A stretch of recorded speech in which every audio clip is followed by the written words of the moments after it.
উপনিৰ্বাচনত মুখ ঠেকেচা খোৱাৰ পিছত প্ৰদেশ কংগ্ৰেছৰ তৎপৰতা পৰ্যালোচনা কৰিব 5 সমষ্টিৰ উপনিৰ্বাচনৰ ফলাফলৰ প্ৰতিটো সমষ্টিৰ পৰা 3খনকৈ প্ৰতিবেদন বিচাৰি নিৰ্দেশনা এপিচিচিৰ সভাপতিৰ প্ৰতিবেদন দিব লাগিব 5 সমষ্টিৰ 5 গৰাকী নিৰ্বাচনী কমিটিৰ তত্ত্বাৱধায়কে প্ৰতিবেদন দিব লাগিব সংশ্লিষ্ট জিলাৰ জিলা সভাপতিসকলে পৃথকে প্ৰতিবেদন দিব লাগিব 5 সমষ্টিৰ দায়িত্বত থকা এপিচিচিৰ উপসভাপতি আৰু সাধাৰণ সম্পাদকে এই প্ৰতিবেদন লাভৰ পিছতে অনুষ্ঠিত হ'ব পৰ্যালোচনা বৈঠক এসপ্তাহৰ ভিতৰত দিব লাগিব এই প্ৰতিবেদন আমি পুনৰবাৰ আপোনালোকক জনাইছো এই গুৰুত্বপূৰ্ণ খবৰটো 5টাকৈ সমষ্টিত যেহেতু প্ৰদেশ কংগ্ৰেছে এবাৰ উপনিৰ্বাচনত মুখ ঠেকেচা খাব লগা হ'ল সেই 5টা সমষ্টিত মুখ ঠেকেচা খোৱাৰ পিছত এতিয়া কংগ্ৰেছ তৎপৰ হৈছে যে তেওঁলোকে পৰ্যালোচনা কৰিব যে সেই 5টা সমষ্টিত কি ভুল কৰিলে ক'ত তেওঁলোকৰ কি বিসংগতি বা ক'ত কি তেওঁলোকৰ খেলিমেলি থাকি গ'ল প্ৰতিটো সমষ্টিৰ পৰা 3খনকৈ প্ৰতিবেদন বিচাৰি নিৰ্দেশনা জাৰি কৰিছে এপিচিচিৰ সভাপতিগৰাকীয়ে আৰু তাৰ পিছত সেই যিবোৰ নিৰ্দেশনা জাৰি কৰাৰ পিছত যিবোৰ প্ৰতিবেদন আহিব সেই প্ৰতিবেদনবোৰৰ ওপৰত ভিত্তি কৰি পৰ্যালোচনা কৰা হ'ব যে ক'ত কি ভুল থাকি গ'ল ক'ত কি ত্ৰুটি থাকি গ'ল ক'ত কি কৰিব লাগিছিল ক'ত কি নকৰিলে আৰু সেই পৰ্যালোচনাবোৰে যাতে আগন্তুক 2026ত এই 5টা সমষ্টিৰ ক্ষেত্ৰত কংগ্ৰেছক সহায় কৰে তাৰ বাবে এই বিশেষ কাৰ্যসূচী বা বিশেষ ব্যৱস্থা হাতত লৈছে এপিচিচিয়ে আমি পুনে আপোনালোকক এই মুহূৰ্তত এই গোটেই বিষয়টো সন্দৰ্ভত সবিশেষ জনাবৰ বাবে আমাৰ জ্যেষ্ঠ সাংবাদিক অমৰেন্দ্ৰ ডেকা কাষলৈ লৈ যাব বিচাৰিছো অমৰেন্দ্ৰ ডেকা মই আপোনাৰ পৰা জানিব বিচাৰিম যে এই যিখন পৰ্যালোচনা বৈঠক অনুষ্ঠিত কৰিছে সেই পৰ্যালোচনা বৈঠকখন অনুষ্ঠিত কৰাৰ পূৰ্বে প্ৰতিবেদন বিচৰা হৈছে প্ৰতিটো সমষ্টিৰ পৰা ক'ত কি খেলিমেলি থাকি গ'ল কংগ্ৰেছৰ ফালৰ পৰা এপিচিচিৰ ফালৰ পৰা মই গোটেই বিষয়টো সন্দৰ্ভত আপোনাৰ পৰা জানিব বিচাৰিম হয় 2026ৰ বিধানসভা নিৰ্বাচনৰ পূৰ্বে এই 5 সমষ্টিৰ উপনিৰ্বাচন এক প্ৰকাৰ সেমিফাইনেল আছিল আৰু সেমিফাইনেলত কংগ্ৰেছ দলটো বিধ্বস্ত হৈছে বিশেষকৈ সকলোৱে এক প্ৰকাৰ নিশ্চিত বুলি ধৰি থোৱা সামগুৰিটো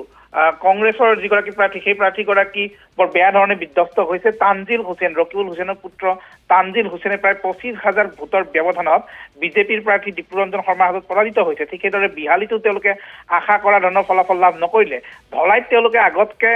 যথেষ্ট উন্নত প্ৰদৰ্শন কৰিছে কিন্তু তেওঁলোকে সেই ঘাঁহি মাৰিবলৈ সক্ষম নহল চিডলি আৰু বঙাইগাঁৱতো কংগ্ৰেছৰ অৱস্থা তথৈবচ গতিকে এনে এটা মুহূৰ্তত কংগ্ৰেছৰ বাবে যথেষ্টখিনি প্ৰত্যাহ্বানপূৰ্ণ হৈ পৰিছে সময় আৰু সেয়েহে তেওঁলোকে এই 5 সমষ্টিৰ উপনিৰ্বাচনৰ যি ফলাফল সেই ফলাফলৰ পৰ্যালোচনা কৰিব বিচাৰিছে পৰ্যালোচনা কৰাৰ প্ৰাক মুহূৰ্তত প্ৰদেশ কংগ্ৰেছৰ সভাপতি ভূপেন বৰাই নিৰ্দেশনা জাৰি কৰিছে 5টা সমষ্টিৰ নিৰ্বাচনী তত্ত্বাৱধায়ক হিচাপে যি 5 গৰাকী নেতাৰ হাতত দায়িত্ব ন্যস্ত আছিল তেওঁলোকে কংগ্ৰেছ দলক তেওঁলোকৰ নিজাববীয়া প্ৰতিবেদন দাখিল কৰিব তেওঁলোকৰ ভিতৰত যেনে ধৰক বিহালীৰ দায়িত্বত আছিলে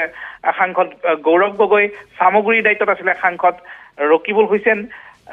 বঙাইগাঁৱৰ দায়িত্বত আছিলে সাংসদ প্ৰদ্যুৎ বৰদলৈ চিডলিৰ দায়িত্বত আছিলে বিধায়ক তথা কাৰ্যকৰী সভাপতি এপিচিচিৰ জাকিৰ হুছেইন সিকদাৰ আৰু ধলাইৰ দায়িত্বত আছিলে প্ৰাক্তন মন্ত্ৰী অজিত সিং এই 5 গৰাকী নেতাই তেওঁলোকৰ প্ৰতিবেদন দাখিল কৰিব লাগিব তাৰ সমান্তৰালকৈ সংশ্লিষ্ট সমষ্টিসমূহৰ যি জিলা কংগ্ৰেছৰ সভাপতিগৰাকী সেই সভাপতিগৰাকীয়ে তেওঁৰ নিজাববীয়া প্ৰতিবেদন তেওঁ দাখিল কৰিব লাগিব অৰ্থাৎ বিশ্বনাথ চাৰিআলি জিলা বঙাইগাঁও জিলা কংগ্ৰেছৰ সভাপতি নগাঁও জিলা কংগ্ৰেছৰ সভাপতি শিলচৰ জিলা কংগ্ৰেছৰ কাছাৰ জিলা কংগ্ৰেছৰ সভাপতি আৰু ঠিক সেইদৰে এই 5খন জিলাৰ যি সভাপতি আছে এই 5খন জিলাৰ সভাপতিসকলে তেওঁলোকৰ নিজাববীয়া প্ৰতিবেদন দাখিল কৰিব লাগিব সমান্তৰালকৈ প্ৰদেশ কংগ্ৰেছে 5টা সমষ্টিত নিজাববীয়াকৈ পৰ্যবেক্ষকৰ লগতে আন কেইটাংশ নেতাক দায়িত্ব দি থৈছিল যেনে আমি ধলাইত দায়িত্ব দি থৈছিল আনোৱাৰ হুছেইন এগৰাকী সাধাৰণ সম্পাদক ঠিক সেইদৰে প্ৰায় প্ৰতিটো সমষ্টিতে একোগৰাকী সাধাৰণ সম্পাদক নাইবা উপসভাপতি এপিচিচিয়ে দায়িত্ব অৰ্পণ কৰি থৈছিলে তেওঁলোকেও নিজাববীয়াকৈ প্ৰতিবেদন দাখিল কৰিব লাগিব 7 দিনৰ ভিতৰত এই প্ৰতিবেদন দাখিল কৰিব লাগিব কালি নিৰ্দেশনা জাৰি কৰিছে আৰু এই 7 দিনৰ ভিতৰত 3খনকৈ যি প্ৰতিবেদন আহিব সেই প্ৰতিবেদনৰ ওপৰত ভিত্তি কৰি তেওঁলোকে পৰ্যালোচনা কৰিব ক'ত কি ভুল হৈ গ'ল কি কাৰণত কংগ্ৰেছ দলৰ এই নিৰ্বাচনী বিপৰ্যয় হ'ল আৰু আগন্তুক সময়ত তেওঁলোকে এই নিৰ্বাচনী উপনিৰ্বাচনৰ বিপৰ্যয় অতিক্ৰম কৰি কিদৰে 2026লৈকে লক্ষ্য ৰাখিব পাৰে এই সম্পৰ্কত তেওঁলোকে তেওঁলোকৰ ৰোডমেপ ঠিক কৰিব গতিকে তেওঁলোকৰ পৰ্যালোচনা অতিশয় জৰুৰী আছিল কোৱা হৈছিল যে কংগ্ৰেছে বিগত সময়ছোৱাত কিছু তেওঁলোকৰ যি সাংগঠনিক ভেটি সেই সাংগঠনিক ভেটি সুদৃঢ় কৰাৰ কাৰণে চেষ্টা চলাইছিল বা তেওঁলোকৰ হেৰুৱা যি দুৰ্গ সেই দুৰ্গসমূহ পুনৰ দখলৰ কাৰণে তেওঁলোকে ৰণনীতি প্ৰস্তুত কৰিছিল কিন্তু উপনিৰ্বাচনৰ ফলাফলে কংগ্ৰেছৰ ৰণনীতি কংগ্ৰেছৰ যি সাংগঠনিক ভেটি সুদৃঢ় কৰাৰ দাবী সকলো তছনছ কৰি পেলাইছে দল আকৌ বিধ্বস্ত হৈছে দলীয় কৰ্মী আৰু নেতাসকলৰ মাজত এক প্ৰকাৰ হতাশাৰ ছাপ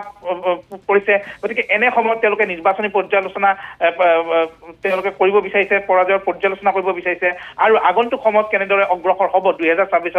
লক্ষ্য আগত ৰাখি সেই সম্পৰ্কে তেওঁলোকে আলোচনা কৰিব বিচাৰিছে গতিকে এই 7 দিনৰ ভিতৰত তেওঁলোকে প্ৰতিবেদন যেতিয়া আহিব তাৰ ওপৰত ভিত্তি কৰি হয়তো প্ৰদেশ কংগ্ৰেছে আলোচনা কৰিব ৰাজদীপ ধন্যবাদ জ্ঞাপন কৰিছোঁ অমৰেন্দ্ৰ ডেকা আমাক সবিশেষ জনোৱাৰ বাবে